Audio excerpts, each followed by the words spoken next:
في Saint-Esprit, Saint-Dieu.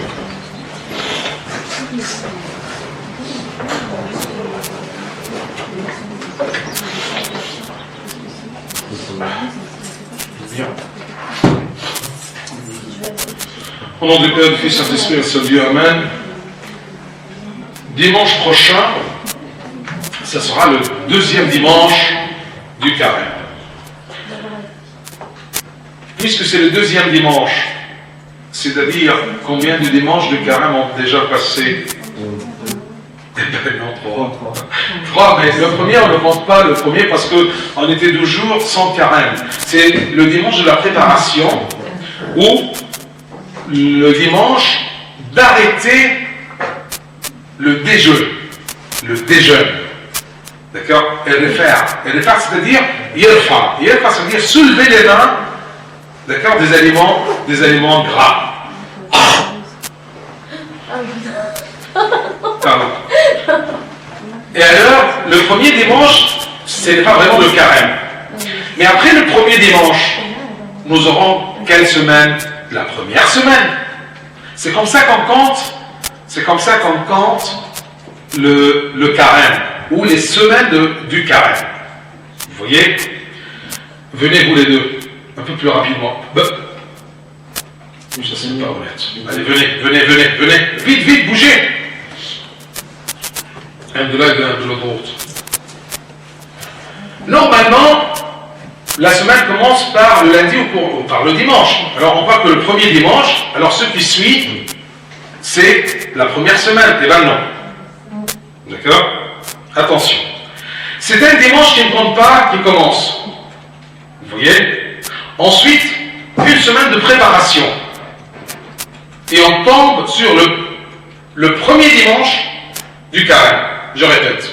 Un dimanche qui ne compte pas, mais on l'appelle toujours le dimanche, d'accord, de l'abstraction ou de relèvement des mains.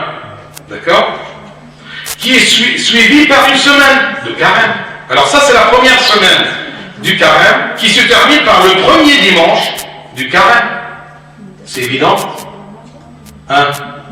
C'est difficile? Ça marche? D'accord? Bien. Et ensuite, premier dimanche du carême, il est suivi par quelle semaine? Le deuxième semaine. Une semaine sans dimanche de carême, qui se termine par le premier dimanche. C'est-à-dire que la semaine commence et se termine par son dimanche. La semaine commence et se termine par son dimanche. D'accord? Première semaine, premier dimanche. Deuxième semaine, deuxième dimanche. D'accord? Bien. Vous vous rappelez, le premier dimanche, c'était quoi? Trésor. D'accord? Merci. Soyez sages. Alors, le premier dimanche, c'est le trésor. La personne commence le trajet du carême. Vous voyez? Le trajet de se préparer pour la résurrection de Christ.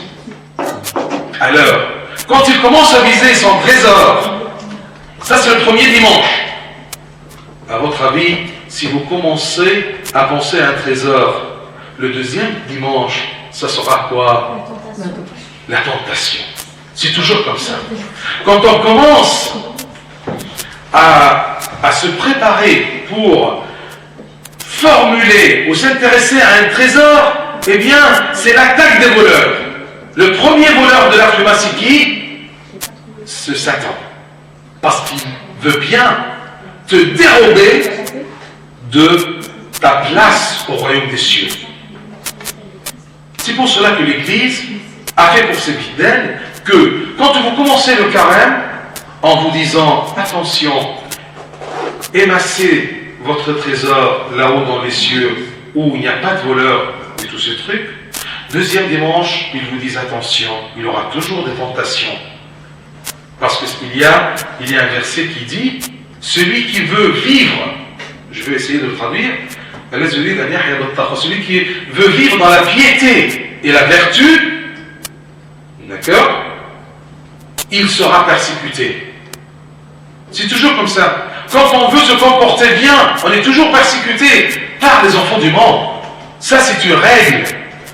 Et c'est qui a mis cette règle-là? Celui qui a proclamé cette règle, c'est le Christ lui-même.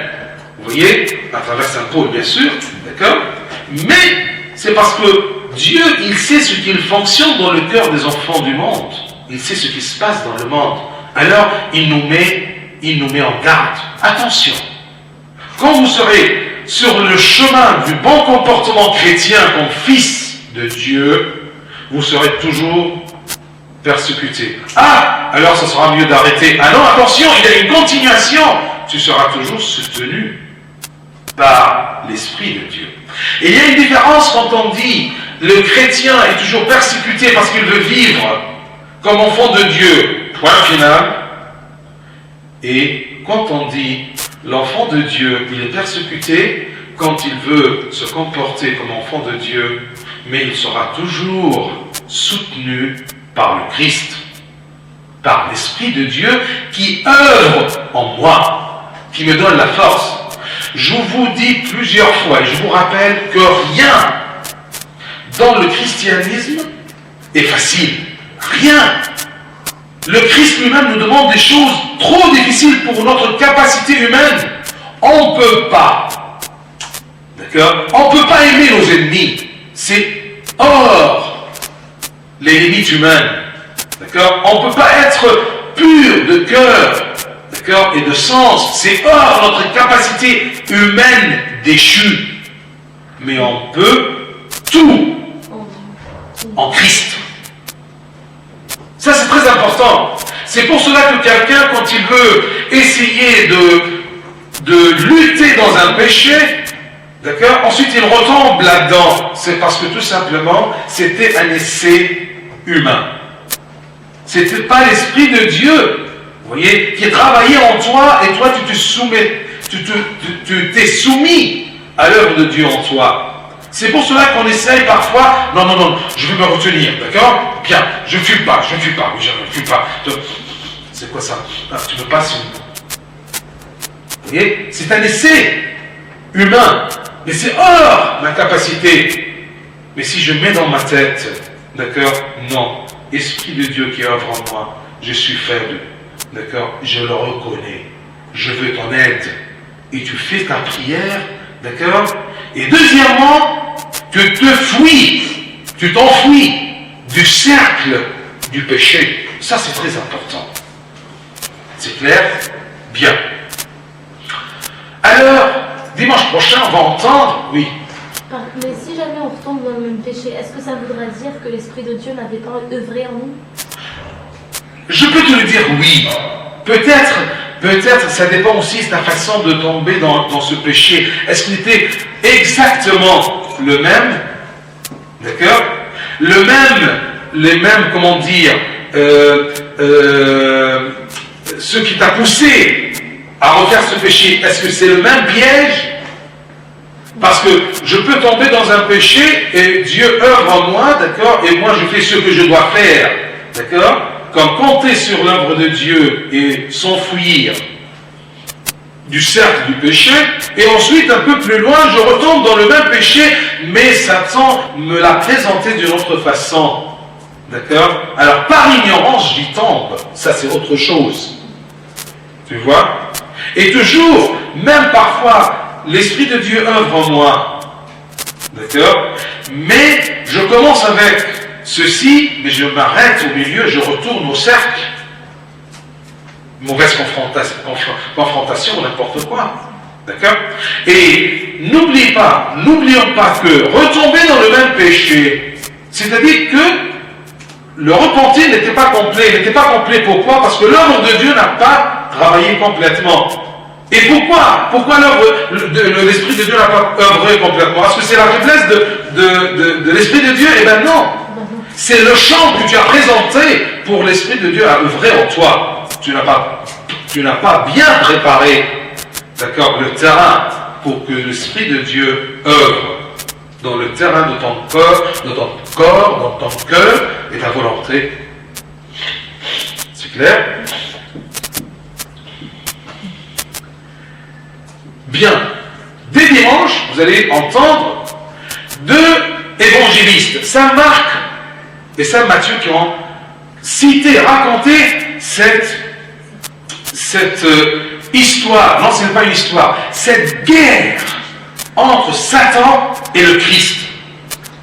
Mais attention ici, avant de commencer de raconter, nous devrions comprendre le Christ. Ce Christ-là, d'accord, est-ce qu'il était humain ou pas? Mais pourquoi il a lutté? Et pourquoi Satan a osé tenter le Christ, Dieu incarné? Mais comment ça passe? Et si lui, le Christ, parce qu'il est le Christ, il est tout simplement capable de vaincre ce Satan, qu'est-ce que je fais là-dedans, moi? Parce que parfois, on te dit par exemple, regarde le Christ quand il était sur terre, d'accord? C'est écrit qu'on l'insultait, mais lui, il n'insultait pas. Alors, l'ignorant, qu'est-ce qu'il répond? Ah oui, ça c'était le Christ, moi je ne suis pas le Christ. Eh bien non. La réponse, c'est que le Christ, dans son incarnation, il s'est revêtu de notre humanité. C'est un cliché comme ça, d'accord, que vous devrez mettre dans votre tête quand vous êtes devant une œuvre de Christ. Le Christ, par son incarnation, il s'est revêtu de notre humanité. Il a agi par notre humanité. Il a agi en portant sur ses épaules toute l'humanité. C'est-à-dire, cette nature humaine, lui a donné des nouvelles capacités. C'est pour cela qu'on dit que les humains maintenant, les enfants de Dieu, peuvent faire ceci ou cela en Christ. Qu'est-ce que veut dire en Christ? Je rentre comment en Christ? Je suis entré dans le Christ, dans cette humanité-là, que le Christ, en s'incarnant, s'est revêtu de cette humanité. C'est clair? Dans la théologie, pour comprendre Dieu, on ne peut pas dissecter, d'accord, les vérités théologiques, mais on doit les prendre comme ça. D'accord? Avec ce qui est évident, qui peut se coincer au marché avec la limitation de mon intellect et de ma raison. Pas trop. Vous voyez? Et c'est ça, c'est la différence entre les simples et les intellects. Pourquoi les intellects n'arrivent pas à comprendre les réalités divines?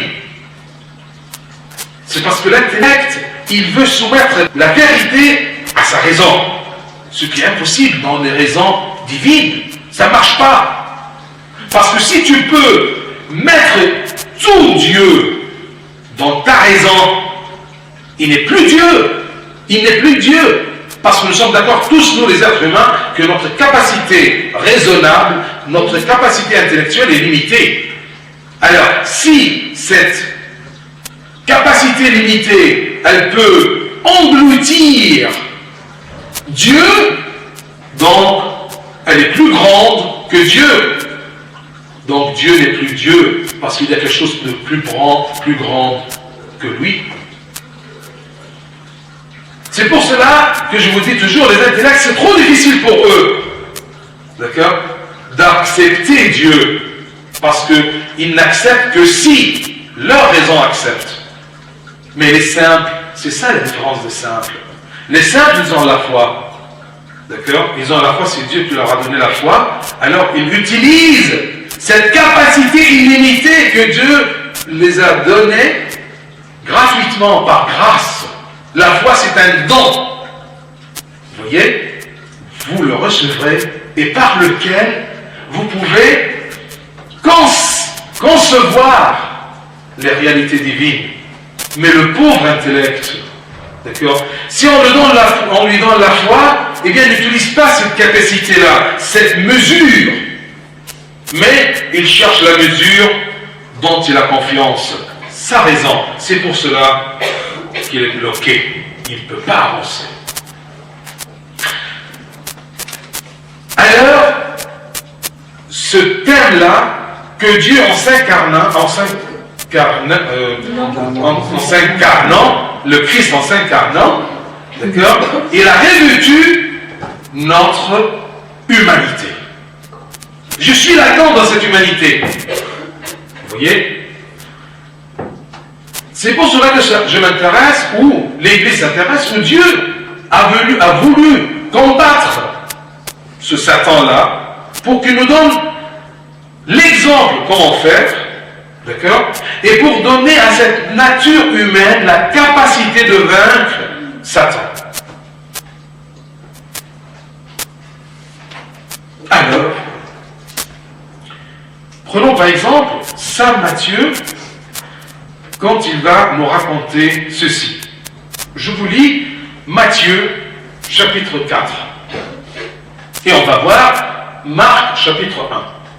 Prenons d'abord Matthieu. Alors Jésus fut conduit par l'Esprit au désert. Jésus, c'est qui maintenant? C'est Dieu avec toute l'humanité. Il est conduit par l'Esprit au désert. L'humanité toute seule, elle ne peut pas aller toute seule sans la divinité. Parce que déjà tous les êtres humains, d'accord, ils ont l'humanité déchue, faible, mourue, mortelle, d'accord, à cause du péché qui s'est introduit dans le monde par la désobéissance d'Adam et Ève. Continuons. Alors Jésus fut conduit par l'Esprit au désert pour être tenté par le diable. Après avoir jeûné 40 jours et 40 nuits, qui a jeûné là? Vous êtes sûr? Oui.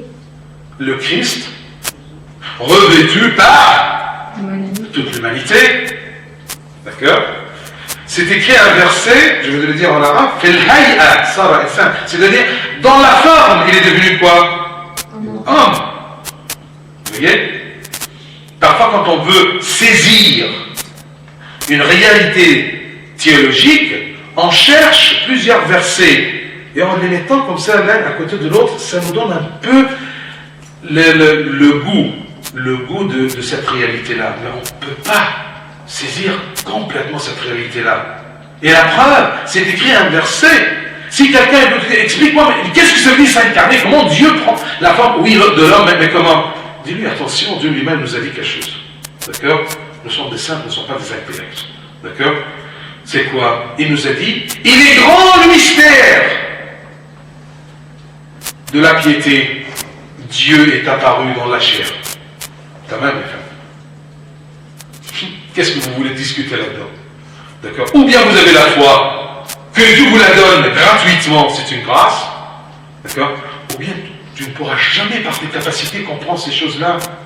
Et jamais quelqu'un qui te pose des questions, tu pourras mettre noir sur blanc. Non. Ce sont des versets, plus ou moins, des choses, des réalités que Dieu nous a révélées, d'accord? Mais on doit l'accepter. C'est comme on dit dans Zam Rabben, c'est son système. C'est son système. N'oublions pas, c'est le Créateur. Vous voyez, et nous sommes des créatures. D'accord? Avant de te confronter avec Dieu, rappelle-toi, tu es quoi? Et lui, il est qui? Créateur et créature. N'oublions pas ça. Bien. Après avoir jeûné 40 jours et 40 nuits, il finit par avoir faim. Le tentateur s'approcha et lui dit, avoir faim ici, c'est une preuve qu'il a une humanité complète, exactement comme la nôtre, sauf le péché. Et c'est écrit. Il est semblable à nous en toutes choses, sauf le péché. C'est un verset. Quoi, qu'est-ce qu'il y a? Non, c'est parce qu'on disait, ça veut dire qu'il a jeûné 40 jours sans rien manger, sans rien manger. Oui. D'accord, oui. Pourquoi tu dis, et Moïse, il était sur la montagne, d'accord, en prenant la loi, il a jeûné combien de jours avant de prendre la loi de Dieu sur les 2 tablettes? 40 jours et 40 nuits. Et comment ils font? Comment ils font? Je n'étais pas avec eux. Ça, ce ne sont pas des histoires, d'accord? Mais tu laisses toute l'affaire, qu'un homme reçoit la loi de Dieu, et tu vois, mais comment il a fait ce régime-là, j'aimerais bien le faire. Alors tu vois, alors là, d'accord? C'est comme exactement, d'accord, Jonas, il était dans le ventre de la baleine 3 jours et 3 nuits. Comme, d'accord, un symbole pour la mort de Christ, et là, être enseveli dans le tombeau 3 jours et 3 nuits. Tu dis, ah oui, c'est vrai, mais comment il était dans quelle partie du ventre de la baleine? C'est ça ce qui t'intéresse? Non. Tu vas y rentrer? Mais non, c'est parce qu'on étudie l'humanité du Christ. Ah oui, l'humanité de Christ, d'accord? Un homme, il peut le faire. Ah oui, parce que Moïse l'a fait. Bon. Élie l'a fait. Oui ou non? Les gars, il y a vu. Et c'est bizarre, c'est parce que, vous voyez, Dieu a voulu, Dieu a voulu, ce n'est pas fait par hasard, Dieu a voulu que Moïse, devant son peuple, Israël, d'accord, qu'il fasse ceci, pour que quand le Christ vient et le fait, ils ne disent pas, c'est un sorcier. D'accord? Non, un des grands prophètes, il l'a fait. C'est clair? Bien. Le tentateur, le diable, le tentateur, ce sont plusieurs, vous voyez, synonymes ou plusieurs titres de Satan. Et de là, vous pouvez savoir à travers ces titres, son rôle, c'est quoi? C'est un diable. Vous voyez? Tentateur. Pourquoi il te tente? Et même dans l'Apocalypse, on l'appelle le tueur des humains. Vous voyez? Celui qui, ça c'est un mot, je ne sais pas comment je vais le traduire en français, al-mushtaki, c'est-à-dire le plaignant, celui qui plaigne, d'accord, les hommes. C'est-à-dire, c'est lui qui va devant, hein? Ouais, c'est ça, qui plaint. Ouais. Qui plaint les gens. Qu'est-ce que ça veut dire? C'est comme ce qu'il avait avec Job. Le diable, il va vers Dieu et lui dit, vous savez, d'accord? Lui, il t'aime pas, c'est parce qu'il a des biens. Vous savez, celui-ci que vous l'avez sauvé par la rédemption sur la croix, il fait tel et tel et tel. Dieu nous couvre. Le diable nous dévoile. Mushtaki alim. D'accord? C'est comme un rapporteur, c'est juste alors ça. Un rapporteur. D'accord? Oui, un balance, alors ça, au calvaire de la cité, une balance. D'accord, profane. D'accord? Bien. Vous voyez? On peut l'appeler Georges profane alors. Bien, continuons. Le tentateur s'approcha et lui dit, si, c'est le doute. Si tu es le Fils de Dieu, ordonne que ces pierres deviennent des pains. Puisque tu as faim et tu es Dieu, tu peux faire tout. Dieu, il peut faire tout. Mais mets dans ta tête, il fait tout, mais avec sagesse. Et le Fils de Dieu, toi, Fils de Dieu, tu peux faire tout, mais avec sagesse. Si Dieu te donne le pouvoir de soumettre les pouvoirs, les serpents, les scorpions, d'accord, toutes les forces humaines, oui, mais tu n'es pas un sorcier. Tu ne fais pas n'importe quoi. Si Dieu a donné le don de la guérison à quelqu'un, il ne marche pas comme ça, d'accord, avec le bâton magique là, d'accord. Ah non. D'accord.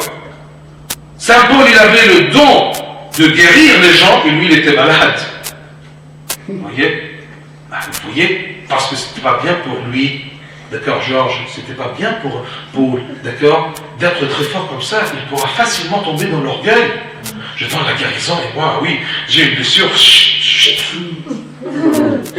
Tu vois, ça gonfle. Mais Dieu, il veut bien que Saint Paul, malgré les dons qu'il lui a donnés, qu'il arrive, il atteint le royaume des cieux. C'est plus important que les dons. Tu vois? Il répliqua. Il est écrit, ce n'est pas seulement de pain que l'on vivra, mais de toute parole sortant de la bouche de Dieu. Alors le diable l'emmène. Il emmène qui? Le Christ, d'accord, revêtu de toute l'humanité. D'accord? Ce n'est pas le Christ tout simplement qui est là, qui a convaincu sa tentation du pain, de la chair, mais c'est toute l'humanité en lui a pu, d'accord, répliquer et dire, au Satan. Non, c'est écrit comme ça. Toute l'humanité, toute la nature humaine en Christ a pu dire à Satan, stop, non, je ne te suis pas. D'accord? Continuons. Alors le diable l'emmène. Il emmène qui? Le Christ revêtu de toute l'humanité dans la ville sainte, la plus grande ville. C'est la ville sainte de Jérusalem. Le place sur le faîte du temple, le sommet du temple. Il lui dit, si, c'est le doute. On dit jamais si que, il y a des doutes. D'accord? Toujours comme ça. Satan, s'il est le rapporteur, le tueur, le tentateur, vous voyez, il est aussi celui qui jette le doute dans ton cœur. Par des questions si. C'est comme si ou est-ce que. C'est comme il est allé à Ève. Est-ce que c'est vrai que Dieu vous a dit? Est-ce que c'est vrai que Dieu vous a dit aimez vos ennemis? Est-ce que Dieu vous a dit ah oui, soyez purs dans ce monde-là? Est-ce que Dieu vous a dit oui, et mariage et relation et bon? Est-ce que c'est vrai? Est-ce que c'est normal? Regarde autour de toi. Toujours le doute. D'accord? En te posant des questions et en sachant que tu n'as pas les réponses parce que tu ne connais pas les Écritures. Alors le diable l'emmène dans la ville sainte, le place sur le faîte du temple et lui dit, si tu es le Fils de Dieu, jette-toi en bas. Car il est écrit, Satan il connaît aussi la parole de Dieu parce que ça existe, hein. C'est prononcé, il sait. Le diable est un esprit, il sait tout. Mais il sait tout qui existe. D'accord? Mais il ne sait pas le futur. Il ne sait pas. Vous voyez? Il peut deviner. C'est comme un expérimenté, mais il ne sait pas le futur. Il ne sait pas, il ne peut pas savoir. Si tu es le Fils de Dieu, jette-toi en bas, car il est écrit, il donnera pour toi des ordres à ses anges, et ils te porteront sur leurs mains pour t'éviter de te heurter du pied quelques pierres. Oui, c'est écrit ça, ce verset-là dans l'Ancien Testament, d'accord, dans les psaumes, mais attention, c'est écrit pour la personne qui suit Dieu. D'accord? C'est pas écrit pour quelqu'un qui se met sur le sommet du temple et il saute. D'accord? C'est écrit à celui qui est sur le chemin de Dieu. Ces anges vont le protéger pour que rien, d'accord, n'arrête sa marche. Jésus lui dit, il est aussi écrit, tu ne mettras pas à l'épreuve le Seigneur ton Dieu. Ne tente pas Dieu. Ne commence pas à tester Dieu. D'accord? C'est-à-dire que tu n'as pas la foi. Et toi, la créature, tu testes le Créateur. Si Dieu existe, pourquoi ne me facilite pas la vie? D'accord? Si Dieu existe, d'accord? Et parfois même, il y a des gens qui disent à des gens pieux qui sont croyants, ah, oui, ton Dieu. Et comme si c'est son Dieu, d'accord? Mais lui, il est créé d'où? D'accord? D'où? C'est un seul Dieu qui a créé tous les hommes. Mais où est le vrai Dieu? C'est ça le problème. Jésus lui dit, il est aussi écrit, tu ne mettras pas à l'épreuve le Seigneur ton Dieu. Le diable l'emmène encore. Il emmène qui? Le Christ incarné, revêtu de toute l'humanité. Nous sommes emmenés avec le Christ, oui, en Christ, nous sommes emmenés avec lui. Parce qu'en Christ, on a vaincu, d'accord, Satan. Le diable l'emmène encore sur une très haute montagne, il lui montre tous les royaumes du monde, avec leur gloire. Regarde le monde, regarde. Il lui dit, tout cela je te le donnerai si tu te prosternes et m'adores. Alors Jésus lui dit, retire-toi Satan. Et dans des autres éditions, va-t'en Satan. Car il est écrit, le Seigneur ton Dieu tu adoreras, et c'est à lui seul qui te rendra un culte. C'est lui tout simplement devant qui tu te prosternes, une prosternation de culte. Alors le diable le laisse, et voici que les anges s'approchèrent et ils le servaient. Mais le laisse pour un moment. Regardez, ça c'est l'histoire. L'histoire de la tentation, ou, non pas l'histoire, la guerre de la tentation, où il y a trois grands éléments à travers lesquels, ou trois points à travers lesquels Satan te tente. D'accord? C'est comme si tu as trois points faibles en toi que ton ennemi essaie de viser, des points mortels. C'est la chair, premièrement, et les convoitises de la chair. Vous voyez? Le pain, faim. La deuxième chose, c'est la gloire, la puissance. Mets-toi sur là-haut et jette-toi. D'accord? Tu es le Fils de Dieu. Si tu es le Fils de Dieu, d'accord? Tes moyens. Vous voyez? La force, la puissance, l'autorité. Troisième chose, c'est la possession. Tu veux posséder le monde. D'accord? Mais si tu possèdes le monde, d'accord? Tu dois proclamer à Satan que lui, il te possède. C'est comme ça. Mais attention, il est menteur. Ça, c'est un autre adjectif. Vous voyez, parce qu'on dit toujours dans les Écritures que il est... Merci, à tes souhaits. Plutôt à mes souhaits. Alors, qu'est-ce que je disais? Il est menteur, un autre adjectif. Ah non, si tu manges de cette pomme, d'accord, de ce fruit, tu seras semblable à Dieu. Menteur et fils de menteur. Kedder, d'accord, et père des menteurs. Kedder ou Abou Kedder. D'accord? Et c'est ça. Comment il peut te faire tomber dans le piège du mensonge, Satan? Vous savez comment? Il vous dit le plaisir du péché, mais pas les conséquences du péché. Mange, c'est bon, hein? C'est délicieux. D'accord, la femme aime la vue, c'est bon pour les yeux, la convoitise des yeux. Mais il ne n'a pas dit que le moment que tu vas manger, les conséquences, ce sera quoi? Tu seras chassé. Non, tu seras dans la désobéissance à Dieu. C'est comme quelqu'un, mauvaise fréquentation, viens, on va faire un tour là. D'accord? Ah oui, c'est beau, on va faire ça. Ah oui, c'est vrai, oui. Il te vise, il vise ton regard sur le fait, le plaisir du fait. Mais, vous voyez, je répète, aussitôt, l'esprit pousse dans le sens de conduit, parce que ça, Matthieu, il a dit, d'accord, il a conduit, d'accord, l'esprit de Dieu l'a conduit. Aussitôt, l'esprit avec un E majuscule, l'esprit de Dieu, pousse Jésus au désert. Durant 40 jours au désert, il fut tenté par Satan. Il était avec les bêtes sauvages et les anges le servaient. Commençons par le premier mot intéressant. Guidé par l'esprit. Ça, c'est très important. D'accord?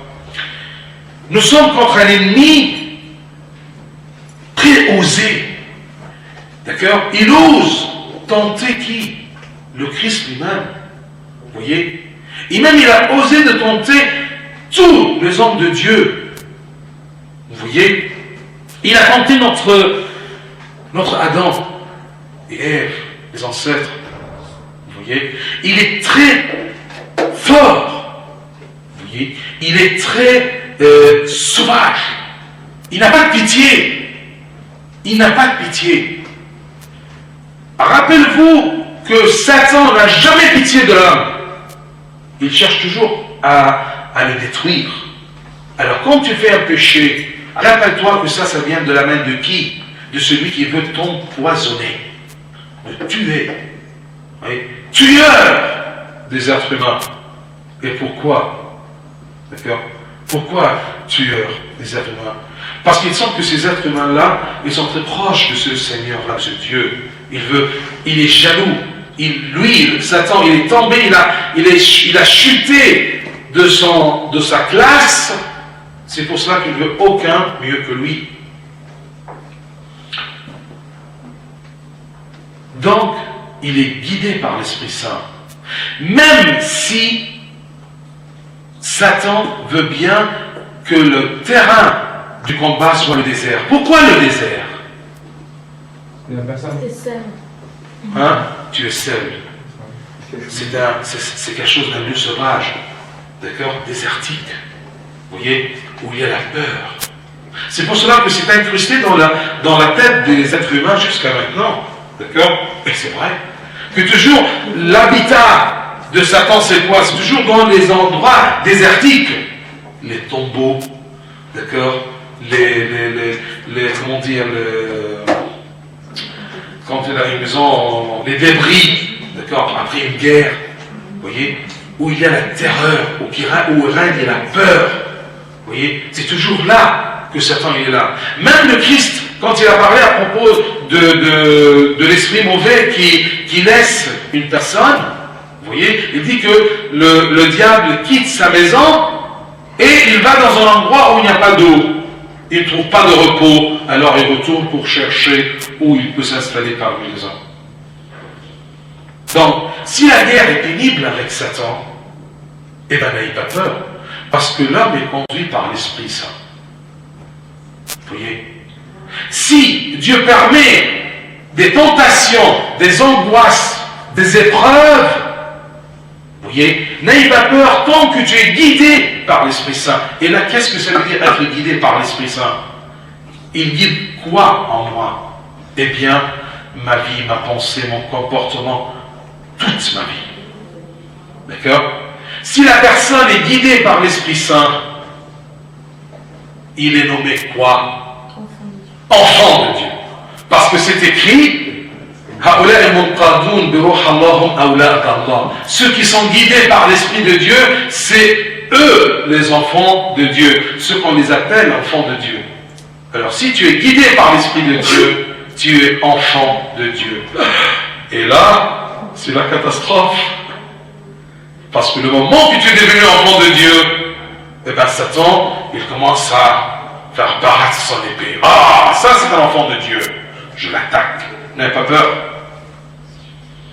Vous savez, aussitôt l'Esprit pousse Jésus au désert. Aussitôt. C'est-à-dire, après quoi cette scène-là de guerre a eu lieu? Après le baptême du Christ. Et pourquoi aussitôt? C'est parce que n'oublions pas que durant le baptême du Christ, c'était l'épiphanie, c'est-à-dire qu'il y a un pigeon et un son du ciel qui dit « C'est moi, mon fils bien-aimé. » Ah! Monsieur Satan qui était là, il passait comme ça. Ah, ça c'est pas... Le bien-aimé, le fils bien-aimé de Dieu.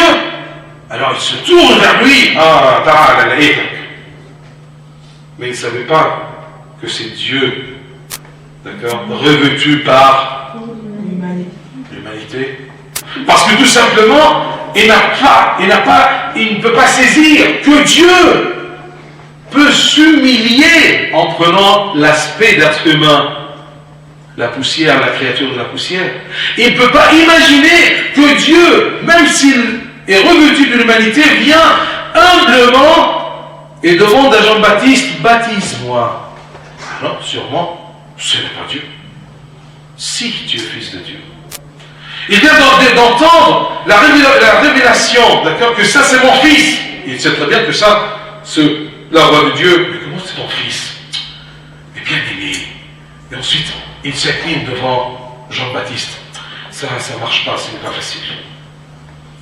Donc, le moment que tu es fils de Dieu et tu suis le chemin de Dieu, tu es guidé par l'Esprit Saint dans ton comportement, ta conduite, ta pensée, ta façon de voir les choses. À ce moment-là, tu seras devant cette guerre-là de Satan. La façon de voir les choses. Là, je m'arrête. Quelle est la différence entre un chrétien et un non-chrétien? Eh bien, c'est sa façon de voir les choses. Nous tous, sur la terre, on voit les mêmes choses. Mais la différence, c'est comment moi je la vois. Vous voyez? Il y a des gens qui voient que la chair, c'est un péché. D'accord? Et ensuite, il y a des gens qui voient que la chair, c'est l'autel de Dieu, l'Esprit de Dieu habite là-dedans. D'accord? Et il y a des gens qui voient qu'il y a des choses haram, halal, je peux pas. Il y a d'autres gens qui voient les mêmes choses en disant, tout m'est permis, mais pas tout me convient. Tout m'est permis, d'accord, mais pas tout m'est défi. Tout m'est permis, mais ne rien, d'accord, me rabaisse ou me rend esclave. Vous voyez, c'est la même chose, mais comment je la vois? D'accord? C'est comme il y a deux personnes impures, d'accord? Il regarde à cette fille, mais comment il la regarde? D'accord? C'est la même fille, et c'est même deux garçons, mais comment ils regardent? Donc ça dépend de leur façon de voir les choses. D'accord? Si ta pensée, ton regard est conduit par l'Esprit de Dieu, tu seras fils de Dieu, enfant de Dieu. Et tu seras guidé toujours par l'Esprit Saint, d'accord, même si tu es exposé à la tentation et la guerre de Satan, ce tueur des enfants de Dieu. Clair? Aussitôt l'Esprit pousse Jésus au désert.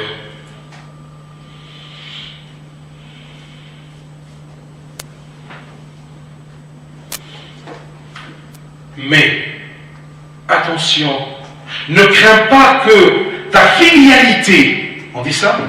Ta filialité à Dieu amasse contre toi la haine de Satan et du monde.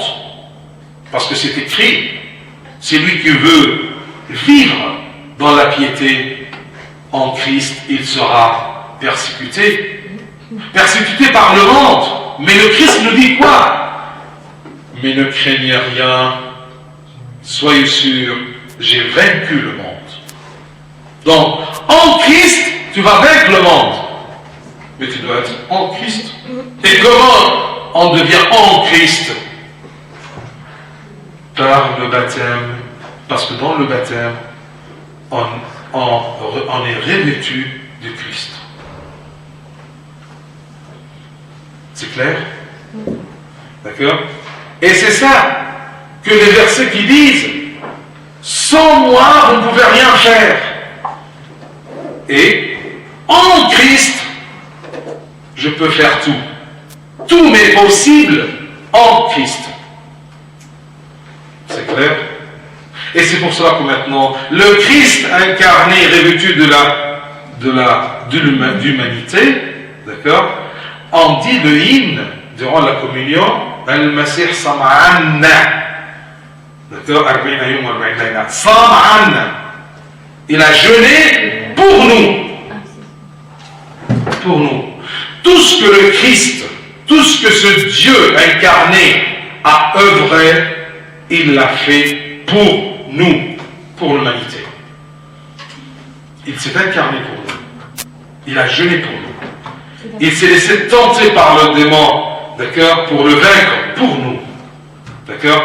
Il est crucifié pour nous. Il est mort pour nous, il est ressuscité pour nous, parce qu'en mourant, en se revêtant de toute l'humanité est morte en lui, et en se ressuscitant, il a fait ressusciter toute l'humanité. Mais comment moi je peux participer dans cette mort et dans cette résurrection par le baptême? Parce que le baptême, c'est la mort avec le Christ et la résurrection avec le Christ. Mais est-ce que si je suis baptisé, c'est-à-dire que 100%, je serai au royaume des cieux? Non. Pourquoi? Parce que le salut est continuel. Qu'est-ce que ça veut dire? On dit que le Christ nous a sauvés. Le Christ nous sauve. Le Christ va nous sauver. Est-ce que ces trois verbes sont justes? Ah bah non. Il y a va nous sauver.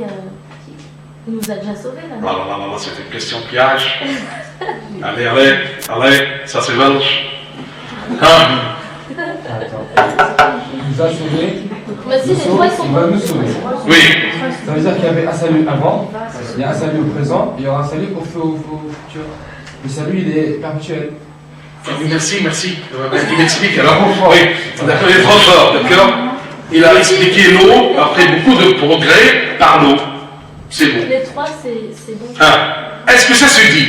Oui. Et qu'est-ce que ça veut dire? Mais est-ce qu'il m'a sauvé, ou il me sauve, ou il va me sauver? Les trois. Qui peut me dire? Comment? Il nous a sauvés sur la croix. Bravo. Ok. Il nous sauve par, moi je dis par la communion. Et il va nous sauver. Ça, par contre, moi je dis du jugement dernier, de la dernière mort. Quoi. Dernière mort. Oui, tu approches. Et puis il nous sauve là. Bien sûr. Nous sommes contre des églises qui disent, d'accord, le salut en un moment, en un instant. Non, salut ne guiche l'art, ça ne marche pas. Le salut est très long. D'accord? Ça contient toute la vie. Comment? Première chose, il nous a sauvés sur la croix. Ça c'est clair et net. D'accord? Il est mort, et par sa mort, d'accord, revêtu par toute l'humanité, d'accord, il a donné la possibilité à cette humanité déchue, d'accord, de avoir une place ou une capacité ou une possibilité de se diriger vers le royaume. Il nous a sauvés sur la croix. Il nous sauve durant toute notre vie sur la terre par le repentir continuel, par la communion. Parce que tant que je suis dans la chair, je suis exposé, d'accord, à la guerre. Tant que je suis sur la terre, dans cette chair, je suis exposé à la guerre, à la lutte. Donc il m'a sauvé sur la croix. Il me sauve sur la terre. Chaque jour. Et c'est pourquoi c'est écrit, celui qui patientera jusqu'au bout, il sera sauvé. Man yasbur ila al-muntaha, فهذا يخلص. يخلص وما خلصش. Ah non, خلص oui, par la mort de Christ. Mais il doit continuer sa vie de là jusqu'à là. Je suis toujours dans la chair, dans la chair, dans la chair, dans la chair. Il a toujours, et à un moment, c'est l'accomplissement de salut. Quand je me déshabille de ce corps terrestre, de la poussière, et je suis revêtu par le corps glorieux. D'accord? Qu'est-ce que c'est le moment? Là, tout est accompli. Je plonge dans le royaume des cieux. Donc il m'a sauvé sur la croix. Il me sauve sur la terre par le repentir. Chaque jour, jusqu'à ce que j'arrive à la station finale, terminus. Corps, poussière, descend. Qu'est-ce que je vais revêtir? Le corps glorieux, le même, avec le même que le Christ est ressuscité. Là, je suis sauvé. C'est clair? Donc, c'est Dieu qui me conduit pour pouvoir aller même en plein désert pour confronter, pour lutter contre le démon. Et je ne dois pas avoir peur de cette fidélité au Christ, même si ça m'expose à cette lutte. Parce que Dieu m'a sauvé, il me sauve, il va me sauver. Si c'est le corps, c'est l'Esprit de Dieu qui me suit, qui me conduit, pas de problème. Mais si, mais si ce qui me guide, c'est ma pensée, c'est ma raison, c'est la raison du monde, c'est la sagesse du monde, c'est la société, c'est autre chose que l'Esprit de Dieu. Je suis vêtu. Terminé. Tous ces saints, tous ces martyrs, tous les enfants de Dieu qui sont déjà sauvés et dont le paradis nous attendent parce que de terminer notre parcours, tous ces gens-là étaient guidés par l'Esprit de Dieu. Et le vrai enfant de Dieu, c'est celui qui a terminé son parcours sur terre tout en étant guidé par l'Esprit, d'accord? En Christ, il a vaincu tous les démons, tous les ennemis.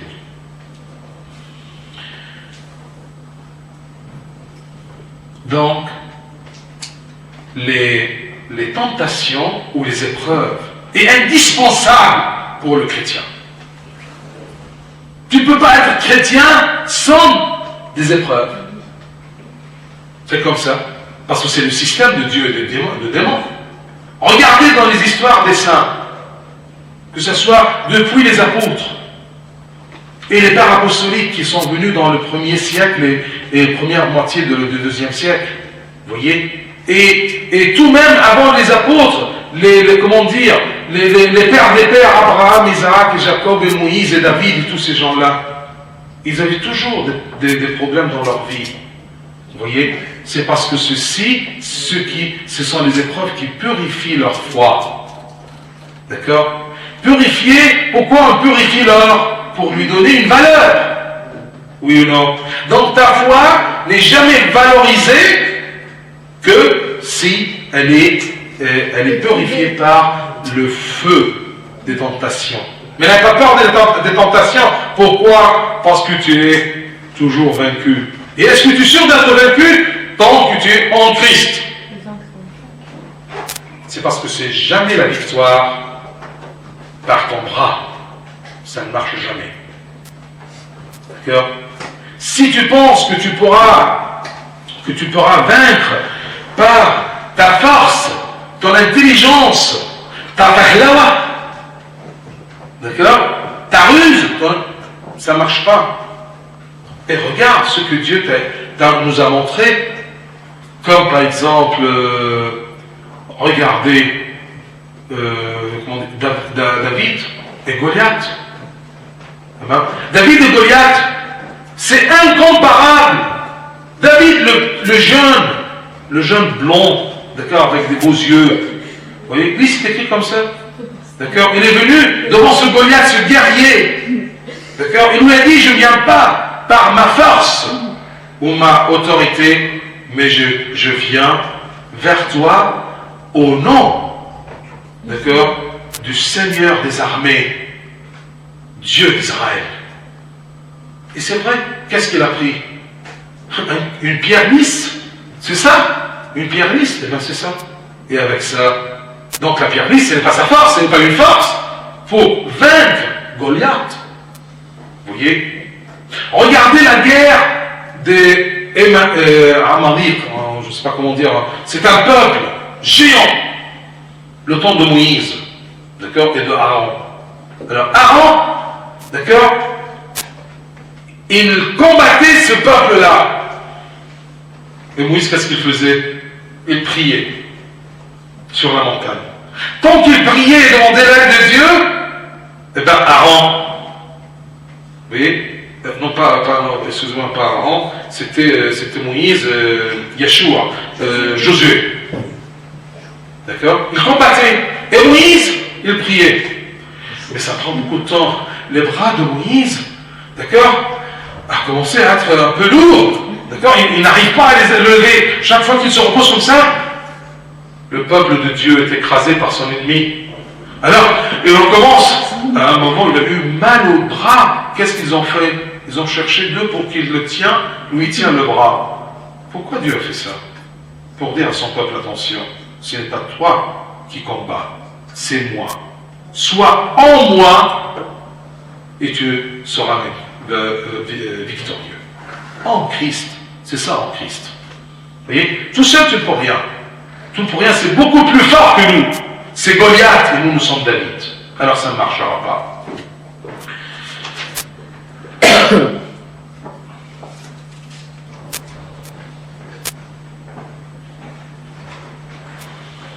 Personne ne peut vaincre Satan que le Christ.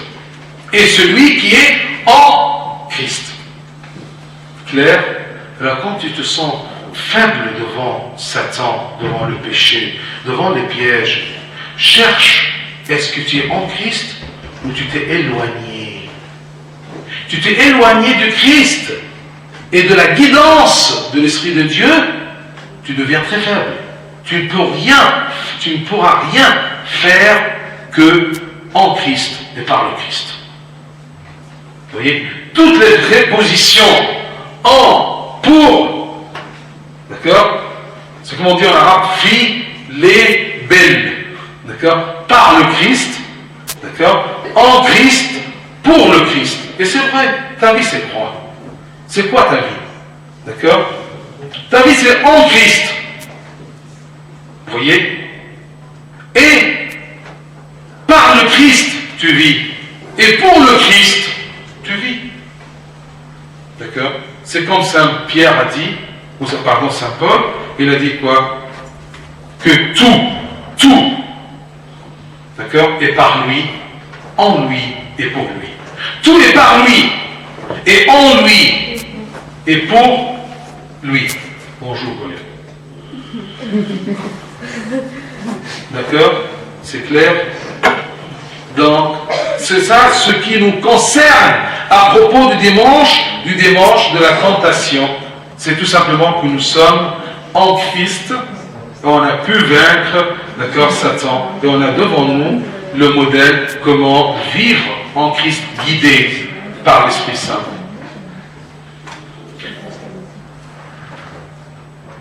Un petit détail, il était, c'est qui il? Le Christ, l'incarné, revêtu par toute l'humanité.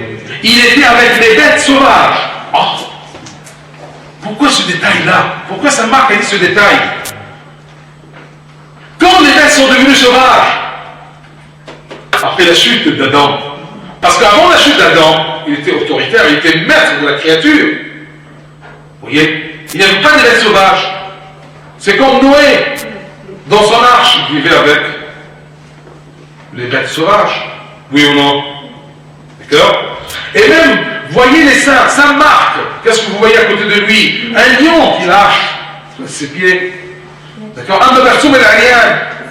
D'accord? Le serpent. Alors comment ces gens-là, ce sont des êtres humains comme moi et toi, comment ils ont vécu avec ces sauvages, ces bêtes sauvages? C'est parce qu'ils ont reacquis, d'accord, la nature primitive, la forme primitive, l'image primitive de l'homme qui était créé sur l'image de Dieu. Où sont les bêtes féroces maintenant? C'est quoi les bêtes féroces? Eh bien, les bêtes féroces, ce sont les péchés, ce sont comment dire, les maux, d'accord, les mauvaises habitudes. Ce sont ça, les bêtes féroces maintenant. Mais si tu es guidé par l'Esprit de Dieu et tu es en Christ, même si tu vis avec les bêtes féroces, d'accord, tes défauts et les défauts des autres qui sont autour de toi, tu vis même avec tes bêtes féroces, mais tu es toujours vainqueur. Tu es avec les bêtes féroces, mais tu as une autorité sur elles. Vous voyez? Et quand je serai libéré de ces bêtes féroces, que ce soit les bêtes féroces extérieures ou intérieures, c'est le moment que je serai sauvé définitivement en enlevant ces bêtes féroces. D'accord? Pourquoi ces bêtes féroces qui existent toujours après la mort du Christ? Ma chair, elle est toujours là. Les convoitises de la chair. Là, s'il vous plaît.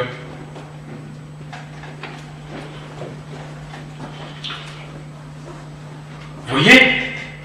Malgré la mort du Christ, je vis toujours avec les convoitises de la chair. Mais c'est qui a, comment dire en anglais, the upper hand? Qui est le plus fort? Est-ce que ce sont les bêtes féroces qui ont moins ou c'est moi? C'est moi tout seul, je ne peux pas. Est-ce que ce sont les bêtes féroces ou c'est moi qui est en Christ, guidé par l'Esprit Saint? D'accord? Victorieux par le Christ. Vous savez maintenant pourquoi nous sommes faibles devant la chair, les convoitises de la chair, et l'amour de l'autorité, la grandeur et l'amour de la possession? Parce que nous sommes devant ces bêtes féroces-là, nous ne sommes pas en Christ, nous ne sommes pas forts. Nous sommes très faibles. Nous sommes dans notre ancienne nature déchue. D'accord? C'est pour cela qu'on tombe toujours dans la faiblesse. Nous sommes loin de Dieu. C'est clair? Et quand on est avec les bêtes sauvages, nous serons comme le dernier détail, et les anges le servaient. C'est qui? C'est le Christ incarné, revêtu de toute l'humanité. D'accord? Ou bien tu es loin des anges, auprès des anges. Est-ce que tu es l'ami des anges? Vous voyez? Est-ce que vraiment les anges, c'est eux qui, comment dire, je cherche un terme, qui sont créditeurs des anges ou sont protecteurs de ton chemin? Il y a un terme, par exemple, quand il y a un président qui voyage ou qui va faire un trajet d'ici escorte, oui, si tu veux, d'accord, escorte, le président dit, d'accord, escorte. L'escorter, c'est-à-dire quoi? Faire tout simplement un show devant lui comme ça, d'accord, une chasse? Non, c'est un genre de sécurité. Sécurise, d'accord, ton chemin vers le royaume. Les anges, les serviteurs. Vous voyez? Mais est-ce que c'est comme exactement le dogme, la foi, que le jour que tu sors du baptistère, tu es protégé, tu es accompagné par l'ange protecteur. Vous voyez? Tu es protégé par des anges. Tant que tu es dans le cercle de l'Esprit de Dieu, guidé par l'Esprit de Dieu. Tu ne peux pas être loin de l'Esprit de Dieu et guidé et protégé, sécurisé par les anges. Vous voyez? Et avec ces anges-là, que tu peux vivre avec les bêtes féroces. C'est clair? Question. Ouf, ça commence mal. Ouais. Non, en fait, c'est une question toute simple. Toute simple. Toute simple. Oui. En fait, quand j'ai lu la Bible, je suis tombé sur Saint Paul et Corinthiens, quand il écrit aux Corinthiens. Et il leur dit qu'en fait, les hommes devaient en fait soit se marier, soit vivre célibataires. Oui. Et en fait, dans une des réunions, je ne sais plus lesquelles, j'ai entendu dire que l'homme devait soit se marier, soit devenir moine ou prêtre. Donc en fait, le mot célibataire, ça veut dire être seul dans le monde ou être seul dans le monde, du monastère. C'est ça. C'est simple, une question simple. C'est simple. Oui. Avec une réponse compliquée. Alors attention, l'homme ne peut pas vivre seul. L'homme ne peut pas vivre seul. D'accord? C'est pour cela, rappelez-vous comment Dieu a créé l'homme, ce maître, quand il est créé, il a vu que l'homme n'est pas bien tout seul. C'est pour cela qu'il lui a cherché la femme, d'accord, pour qu'elle soit son compagnon. Oui ou non? D'accord? C'est clair? Donc l'homme ne vit pas seul. Même un moine, il ne peut pas vivre seul, parce qu'on l'appelle monachos. D'accord? Monachos, c'est-à-dire qui vit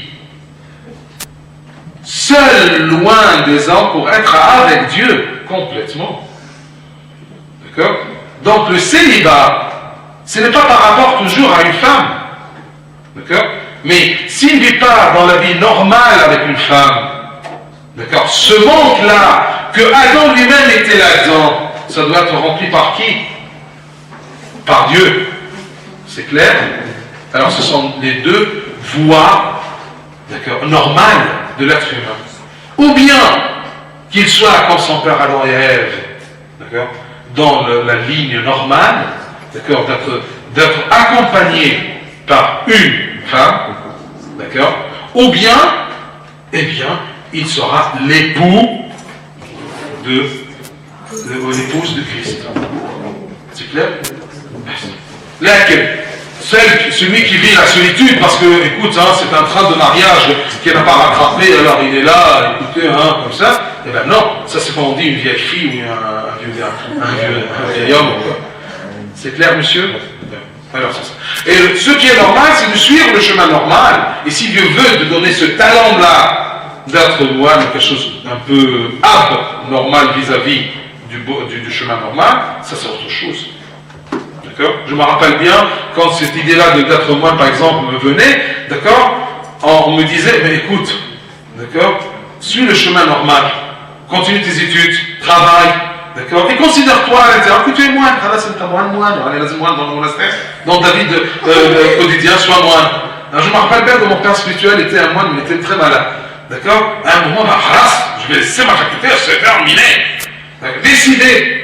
Quoi? Tu veux aller au monastère? Le monastère, il y a 20 siècles que le monastère est là, 5 siècles, d'accord, il va continuer. D'accord, prends ton temps, tu es moine. Je me rappelle bien l'histoire, il m'a dit, tu es moine, tu veux être moine? Tu es moine. Un gros gradé, c'est terminé. D'accord? Alors continue, et ce sera tout simplement, quand Dieu le voudra, au bon moment, tu partiras. Tu es moine dès maintenant. Le moine travaille, lui, non? Il étudie dans la Bible, lui, non? Alors que son temps de travail soit tes études. D'accord? On suit le chemin normal, et ensuite, si Dieu veut changer, d'accord, il va m'inviter à ça. Oui. Il y a les seules écoles pour devenir moine, c'est en Égypte.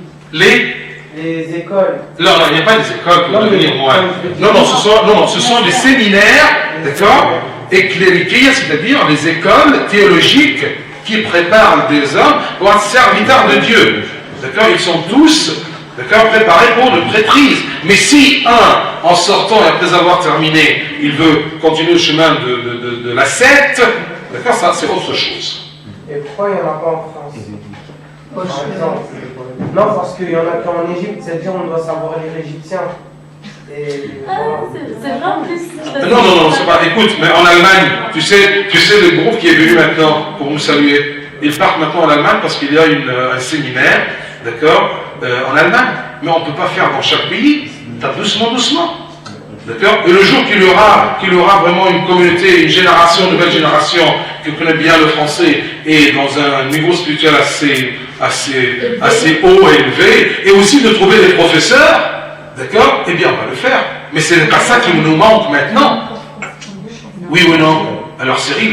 Ça se évolue, ça s'organise avec les générations. Oui ou non? D'accord? On n'a pas maintenant parce que ce n'est pas ça tout simplement qui nous manque. Il nous manque maintenant des prêtres. N'oublions pas que vous devrez attendre des prêtres mariés, comme Abouna Girgis, Abouna Moussaoui, mais nous les moines, nous sommes là transitoirement. D'accord? Ce n'est pas notre job, d'accord? Mais c'est tout simplement, d'accord, une mission qu'on fait. C'est un peu allongé pour une vingtaine d'années, mais écoute, mais ce n'est pas un cas normal. Oui. Pas d'autres questions? C'est clair? Bien. Oui. Et comment on fait pour savoir que Dieu nous a choisis pour devenir moine? Comment on fait? Ouais. C'est pas la peine de poser la question, parce que le moment que il va te choisir, il va te le dire. Et pour vous, vous l'avez su comment? Ah, c'est une histoire entière. D'accord? Écoute, ce qui est normal, on le sait très bien, d'accord? Je travaille, je dessine un peu la vie, d'accord? Je rêve un peu de ma reine, d'accord? Comment elle sera, ou la fille, d'accord, de mon prince, je ne sais pas quoi, ainsi de suite. Mais, pour être moine, c'est quitter. Tu quittes. Tu laisses tomber des choses pour Dieu. Tu choisis. Alors, tu ne peux pas quitter que si tu as. D'accord? Alors, tu ne peux pas être à l'école et commencer à dire est-ce que je serai moine oui ou non? Parce que jusqu'à maintenant, tu n'as eu rien. D'accord? Tu n'as pas un job, tu n'as pas un travail, tu n'as pas un salaire. Vous voyez? Le goût de l'argent de poche que tu prends de tes parents est complètement différent que quand tu es salarié. D'accord? Et salarié, c'est autre chose qu'être, d'accord, un cadre. Tu vois? Alors ça dépend. Alors, être moine ou avoir l'appel d'être moine, la vocation d'être moine, c'est de refuser, et un refus persiste, d'accord, durable et résistable. Donc, c'est un refus, tu refuses le monde avec tout ce qu'il y a, d'accord. Moi, Abouna Elisha, Abouna Moussa, d'accord, on n'a pas pensé un jour qu'on va servir en France. Quand on a laissé nos familles, notre monde et tout ça, c'était pour avoir une cellule, d'accord? Tu vois, et dans le sable du désert. Après ça, nous étions choisis pour des missions pareilles, ça c'est autre chose. C'est clair? Et, donc, avant de rentrer au monastère, prendre la décision, on est suivi par un père spirituel pour voir, d'accord? Pour voir si je refuse, je persiste dans ce refus, et ce refus est résistable, est résistant contre le changement. Je veux te dire quelque chose. On dit non pas des anecdotes, mais tout simplement c'était une histoire vraie, avec un Basséophilus, celui de la tête du monastère syrien. D'accord? L'ancien Basséophilus, non pas Bonaparte le nôtre. Alors qu'est-ce qu'on raconte? On raconte que tout simplement il y avait un novice, d'accord, qui était un ingénieur. Vraiment, il était brillant. Et il est rentré pour être moine. Alors tout simplement, un Basséophilus, l'évêque du monastère, était un peu malin. Alors il lui dit, Foulin, viens. Tu es un bon ingénieur et c'est bien d'être dans le chemin de Dieu et tac, tac, tac, tout ce que vous voulez, mais je vais te proposer quelque chose. J'ai une nièce, très belle, d'accord? Pourquoi tu ne penses pas à te marier avec elle? Et elle est ingénieure comme toi, d'accord? Là, ça y est, non, c'est terminé. J'ai mis dans la tête, non, de suivre Dieu, non, c'est terminé. Oui, bien sûr, mais tu es l'enfant de Dieu, tu peux être le serviteur de Dieu ici ou avec, dans le mariage. Pourquoi tu n'essayes pas? D'accord? Je vais te donner tout simplement l'adresse et la permission de descendre pour la voir. Regarde! Qui c'est? D'accord? Hein? D'accord? Bien, oui. Oui? D'accord. Abouna! Viens, prends ce bonhomme-là, ramène-le à la ville. Terminé. Quoi? Mais pourquoi? Premièrement, il n'avait pas de nièce. D'accord? Mais tout simplement, c'était une tentation, tout simplement, ou un test. Est-ce que tu as l'idée, d'accord, de si tu trouves quelque chose de beau, tu peux aller pour Yarnigarab, ou c'est ferme, c'est terminé. Celui qui a mis la main sur la charrette, d'accord, ne se tourne pas en arrière. C'est terminé. Vous voyez? Je connais un moine, d'accord, qu'on l'attend, tu sais, même pas le monastère, mais tout simplement ses proches. Ils sont venus pour lui dire, ta mère, quand elle a su que tu es dans le monastère, elle va mourir. Et maintenant, elle est dans l'hôpital de Mahadi. Elle veut tout simplement te voir, pas plus que ça, et retourne. Qu'est-ce qu'il a dit ce novice? Parce que c'était vraiment une vocation. Il a dit tout simplement, si elle est malade, maintenant elle est cardiaque, d'accord, si je vais pour la voir, qu'est-ce que je vais lui faire? Mais peut-être que si je pourrais prier pour elle, alors Dieu pourra la guérir. Mais me voir, ça sert à quoi? Je me rappelle bien que ce mois-là était insulté par ses proches, parce qu'ils étaient vraiment surpris. Mais quel durcissement du cœur! Non, ce n'est pas un durcissement de cœur. D'accord? C'est en Christ, il a pu résister, d'accord, à cet appel maternel. Et s'il avait dit oui? Hein? S'il avait dit oui? Ah, Non. ça sera une faiblesse en lui, il ne pourra pas. C'est l'horrible. Elle n'avait pas de suite parce que tout simplement c'est arrêté, parce qu'il ne pourrait pas descendre que avoir l'autorisation du supérieur. Mais qu'est-ce qu'il aurait passé, on ne sait rien. C'est clair? Clair, Cyril? Marche, ne t'inquiète pas. C'est plus clair que le soleil quand Dieu veut que tu sois un moine. D'accord? Tu ne chercheras pas dans l'obscurité. D'accord? Ça sera clair, très clair pour toi et pour ton père spirituel. D'accord? Bien. Autre question?